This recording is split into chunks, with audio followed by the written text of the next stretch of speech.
जय सिया राम दोस्तों। आज की इस वीडियो में हम बात करेंगे एलिगेंस इंटीरियर लिमिटेड आईपीओ की लिस्टिंग डे की स्ट्रेटेजी के बारे में। तो कल 14 फरवरी के दिन इस आईपीओ की लिस्टिंग होने जा रही है। इस आईपीओ की लिस्टिंग किस प्राइस के ऊपर हो सकती है, इसका लेटेस्ट ग्रे मार्केट प्रीमियम क्या चल रहा है और जिनको इस आईपीओ में अलॉटमेंट मिल चुकी है उनको कल के दिन इसमें क्या करना चाहिए। उनको लॉन्ग टर्म के लिए कंटिन्यू करना चाहिए या फिर लिस्टिंग के दिन इसमें प्रॉफिट या लॉस जो भी हो वो इसमें अपना बुक कर लेना चाहिए या फिर इसमें कोई फ्रेश एंट्री का भी मौका बनेगा। ये सारी ही बातें मैं मेनली इस वीडियो में कवर करने वाला हूं, तो लास्ट तक वीडियो को जरूर देखिएगा। तो अगर मैं सबसे पहले आईपीओ के टोटल सब्सक्रिप्शन की बात करूं तो यह आईपीओ लगभग 31 गुना सब्सक्राइब हुआ था, जिसमें रिटेल कैटेगरी में 21 गुना, एनआई कैटेगरी में 60 गुना और क्यूआई कैटेगरी में लगभग 25 गुना के आसपास ये आईपीओ सब्सक्राइब हुआ था। तो ठीक ठाक रिस्पॉन्स इस आईपीओ को देखने को मिला था। और अगर हम इसका latest grey market premium check करें तो वो गिरते गिरते लगभग 7.5% के आसपास फिलहाल आ चुका है। लगभग 10 रुपए के आसपास इसका जो ग्रे मार्केट प्रीमियम है वो चलता हुआ नजर आ रहा है। और जब यह आईपीओ ओपन हुआ था तब इसका जो ग्रे मार्केट प्रीमियम है वो हमें 27% के आसपास चलता हुआ नजर आ रहा था। लगभग 35 रुपीज के आसपास इसका जो ग्रे मार्केट प्रीमियम है वो चल रहा था। लेकिन मार्केट के सेंटीमेंट की वजह से प्लस इस आईपीओ में इतना कोई खास सब्सक्रिप्शन भी नहीं हुआ, उसके चलते ही इसका जो ग्रे मार्केट प्रीमियम है अब वो लगभग 7-7.5% के आसपास आ चुका है। तो अब ये सवाल आता है कि इस आईपीओ की जो लिस्टिंग है वो कहाँ पे हो सकती है। तो कंपनी ने जो इसका इशू प्राइस रखा था वो 130 रुपए पर शेयर का रखा था। एक लॉट में कंपनी 1000 शेयर यहाँ पे ऑफर कर रही थी। लगभग 78 करोड़ रुपए का कंपनी टोटल इशू साइज लेके आई थी।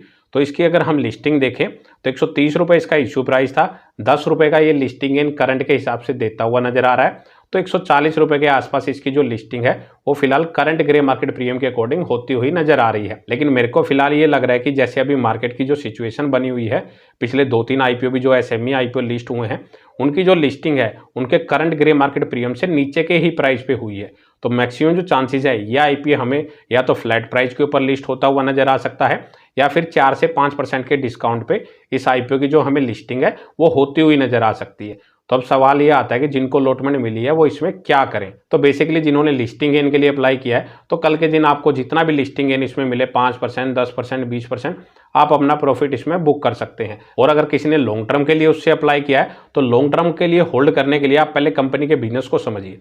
कंपनी बेसिकली अगर हम बात करें तो इंटीरियर डिजाइन करने का कंपनी काम करती है और काफ़ी जो पोस्ट एरियाज होते हैं जैसे कि कॉरपोरेट, लेबोरेटरीज और एयरपोर्ट के जो लॉन्चेज होते हैं मेनली कंपनी वहाँ पे इंटीरियर डिजाइन का काम करती है।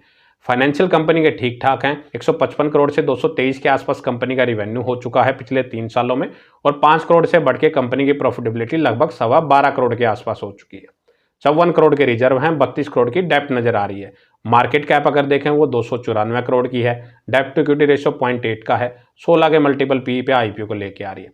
तो वैल्यूएशन ओके कंपनी ने रखी है, फाइनेंशियल भी ठीक ठाक है। तो लॉन्ग टर्म के लिए कंटिन्यू करना चाहते हैं तो पहले अपने फाइनेंशियल एडवाइजर से एक बार डिस्कस कर लें, क्योंकि यह एक एसएमई आईपीओ है और जरूरी नहीं है कि लिस्टिंग होने के बाद आपको 1 महीना या 1.5 महीने के अंदर ही अच्छे रिटर्न इसमें मिल जाए। लिस्ट होने के बाद इसमें लगातार लोअर सर्किट भी लग सकते हैं, क्योंकि बेसिकली हम एसएमई आईपीओ में यही देखते आ रहे हैं पिछले कुछ टाइम में जितने भी आईपीओ लिस्ट हुए हैं लिस्टिंग के बाद उनमें लगातार लोअर सर्किट्स लगते हैं या फिर अपर सर्किट लगते हैं। बेसिकली 1-1.5 महीने तक ऐसा ही खेल उनमें चलता रहता है।